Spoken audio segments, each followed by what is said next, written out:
नमस्ते बच्चों, स्वागत है आप लोग का हमारे YouTube चैनल में। तो आज के इस वीडियो में हम लोग देखने वाले हैं माय इंग्लिश बुक का लेसन 3.1 इफ़ का इंग्लिश वर्कशॉप। और मैं आप लोग को बताना चाहूँगी कि जो वार्मिंग अप है, देखो मैं आप लोग को एक बार टेक्स्ट बुक में थोड़ा सा दिखा देती हूँ।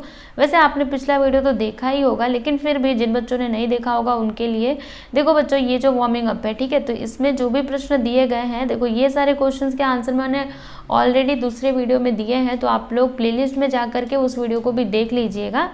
ठीक है, यहाँ पे जो भी क्वेश्चन दिए गए सभी के आंसर दे दिए मैंने।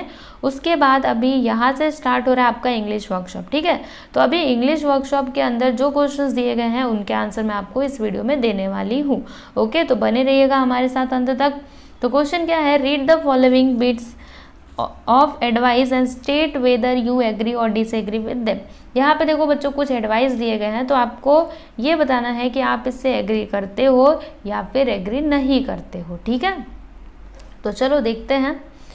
यहाँ पे देखना, पहला है कि get angry when others commit mistake, यानी कि जब कोई मिस्टेक कर देता है तो आप गुस्सा हो जाना। ठीक है, तो इससे आप एग्री करते हो या फिर डिसएग्री करते हो। यस, डिसएग्री है ना। अगर किसी ने कोई गलती कर दी है भाई, तो उसको हम सुधारेंगे, क्यों उसके ऊपर गुस्सा करेंगे।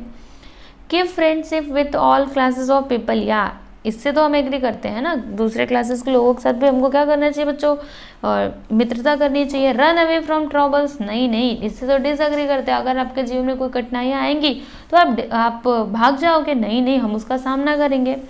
Hate the rich people and help the poor people, यानी कि जो अमीर लोग हैं उनसे नफरत करो और जो गरीब लोग हैं उनकी हेल्प करो। तो इस बात से भी डिसएग्री करते हैं, अरे भाई सबसे प्रेम करेंगे, सबको एक साथ लेकर के चलेंगे। फिर get angry when others blame on us, जब हमको कोई ब्लेम करता है तो क्या हम हमको गुस्सा हो जाना चाहिए, ये एडवाइस दी गई है कि गुस्सा हो जाओ। तो इससे हम डिसएग्री करते हैं, एग्री नहीं है।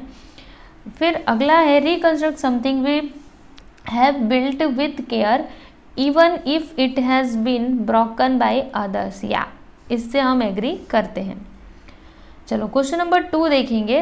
क्वेश्चन नंबर 1 हमने देख लिया है student, don't be confused. Okay, so it is your question number 2। इसमें क्या बोला गया है कि pick out and analyse the positive and negative qualities from the poem in the respective columns. क्या करना है बच्चों, आपको पॉजिटिव क्वालिटीज़ और निगेटिव क्वालिटीज़ लिखना है। ठीक है, तो इसका आंसर देखो यहाँ पे। पॉजिटिव क्वालिटीज़ क्या है, keep your head, trust yourself, be truthful, be smart. So these all are positive qualities. Now what are the negative qualities? So lose your head, doubt others, deal in lies, give way to hating. Okay, so these all are negative qualities. Question number 3 is why do the lines in the poem begin with if you can? What effects does this have? यानी कि ये जो poem की line है if, वो इससे क्यों start हो रही है, इफ़ यू कैन क्यों स्टार्ट हो रही है, इसका क्या इफेक्ट पड़ेगा। ठीक है, तो यहाँ पे वही आपसे पूछा जा रहा है।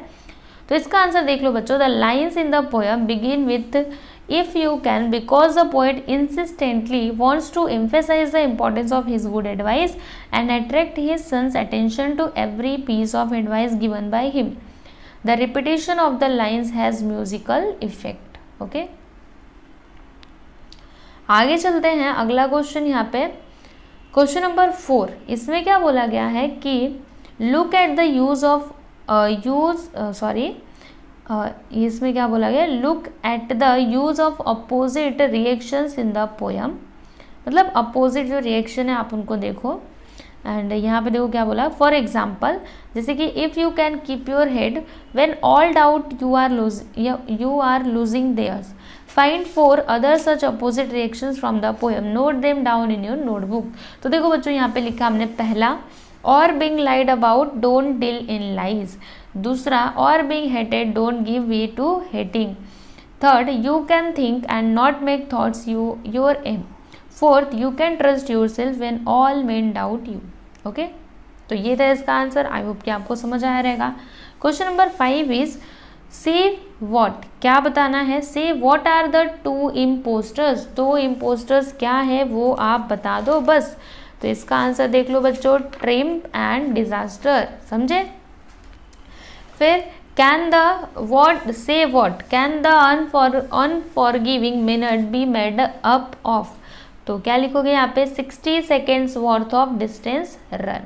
ओके, नेक्स्ट है यहाँ पे से who should you trust when doubted one self, इसका आंसर होगा and can you talk with and walk with, तो इसका आंसर होगा क्राउड एंड किंग्स। देखो बच्चों इधर से आप लोग एक बार इसमें से मिलाते जाना, ये देखो देख रहे हो ये जो ब्लैंक प्लेसेस है ना, यहाँ पे जो जो आंसर आने वाले मैं आपको सब बता रही हूँ। इधर देखो अंडरलाइन जो किया है ना, मतलब समझ लो ये आंसर है। फिर अगला है से when can the earth become yours, तो इसका आंसर देख लो when we can make good use of every single minute.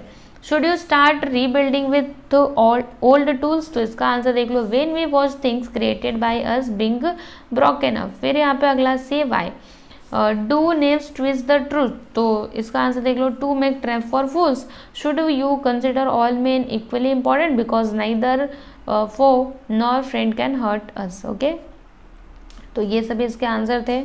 चलो आगे बढ़ जाते हैं, इतना तो क्लियर हो गया होगा आपको, राइट। चलो आगे चलते हैं। अगला क्वेश्चन है कि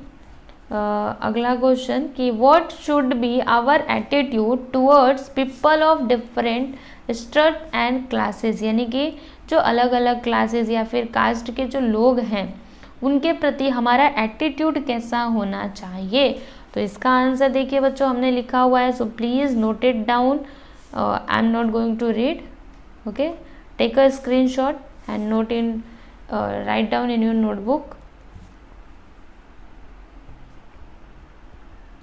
Question number 7 is what accordingly to Rudyard Kipling is the highest quality that makes a man true human being।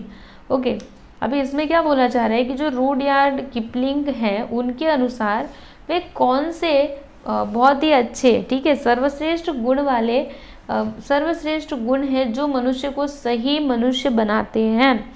तो इसका आंसर भी लिखा है देखो, according to Rudyard Kipling treating all people equally without any discrimination is the highest quality that makes a man true human being. Okay, question number 8 is identify the figure of speech used from those given in the bracket.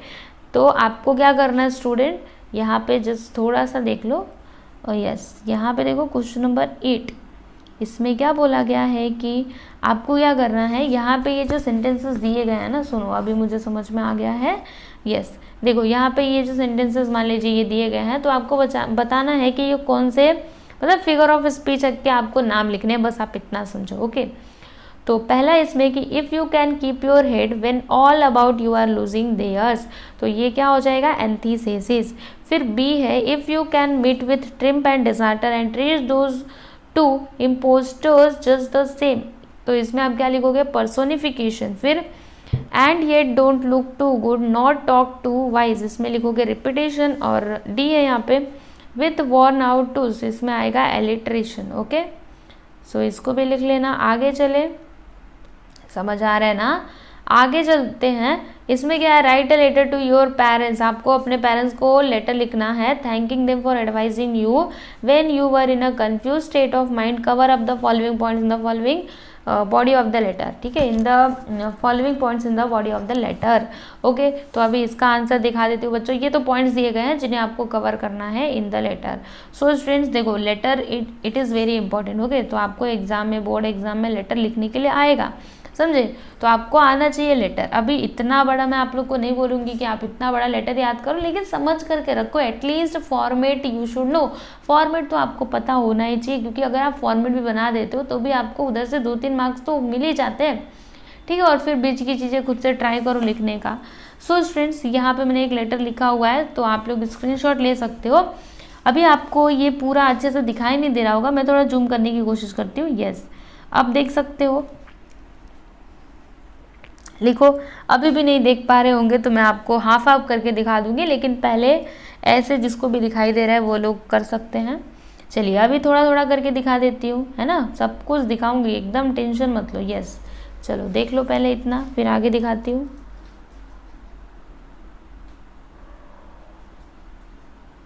आगे का देख लो। हाँ,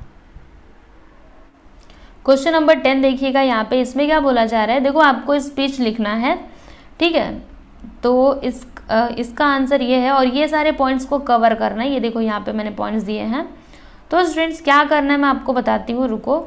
ये देखो, ये जो मैंने answer यहाँ पे लिखा हुआ है, ये स्पीच मैंने लिखा हुआ है, तो आप लोग इसको लिख लीजिएगा। अब ऐसा नहीं है कि आपको इसे याद करना है, बिल्कुल भी नहीं, आपको बस पढ़ना है, समझना है, एग्जाम में आए तो आप लोग लिख पाओ, ठीक है। इसलिए ये सारी चीज़ें आपको यहाँ पे दी जाती हैं। तो मैं आपको थोड़ा थोड़ा करके दिखाऊंगी, क्योंकि पूरा अगर एक बार दिखाने लगी तो आपको कुछ नहीं दिखेगा, इतना चीटी जैसा दिखेगा, फिर आपको कुछ समझ में भी नहीं आएगा। तो चलो पहले आप इतना स्क्रीनशॉट ले लो, फिर आगे का भी मैं आपको बताती हूँ। ले लिया, चलो आगे चलते हैं। आगे का ले लो, अभी और भी है, पहले इतना ले लो। चलो अभी इसी में कंटिन्यू, ये रहा, यहाँ से लेकर के यहाँ तक, ठीक है। चलो इतना तो आपने कर लिया। अब इसमें लैंग्वेज स्टडी में क्या है, कंप्लीट द फॉलोइंग सेंटेंसेस। यहाँ पे कुछ सेंटेंसेस दिए गए जिन्हें आपको कंप्लीट करना है। तो मैंने तो यहाँ पे डायरेक्टली आंसर दिया है। If you want question then you can refer your text book. Text book में जा करके देखो अगर आपको क्वेश्चन चाहिए तो, ठीक है। मैंने यहाँ पे डायरेक्टली इसका आंसर लिखा है। तो इसमें क्या आएगा बच्चों, if I like it I will buy it any cost. फिर if it rains I will remain at home. फिर अगला है, if you came on time you would catch the train. If she had obeyed her parents she would have saved her life. फिर यहाँ पे question number 2, pick out lines that contain the following figure of speech. तो antithesis, तो वो line हमने देखिए यहाँ पे लिखा हुआ है, मतलब ये हमने लिखा है, if you can trust yourself when all men doubt you. फिर पर्सोनिफिकेशन, तो if you can meet with triumph and disaster. फिर रिपीटेशन, तो देखो हमने ये लाइन लिख दी है, एंड मेटाफोर के लिए हमने ये लाइन लिख दी है जो आप लोग के सामने है, राइट, समझ आया। सो स्टूडेंट्स यहाँ पे आपका ये जो लेसन है, लेसन नंबर 3.1 इफ़, इसके क्वेश्चन आंसर हमने कंप्लीट कर लिए हैं। वार्मिंग अप भी देख लिया, इंग्लिश वर्कशॉप भी देख लिया। तो बस आप लोग अच्छे से पढ़ाई करो, कुछ भी डाउट आता है तो मुझसे पूछो, ओके। चलो मिलते हैं नेक्स्ट वीडियो में, थैंक यू।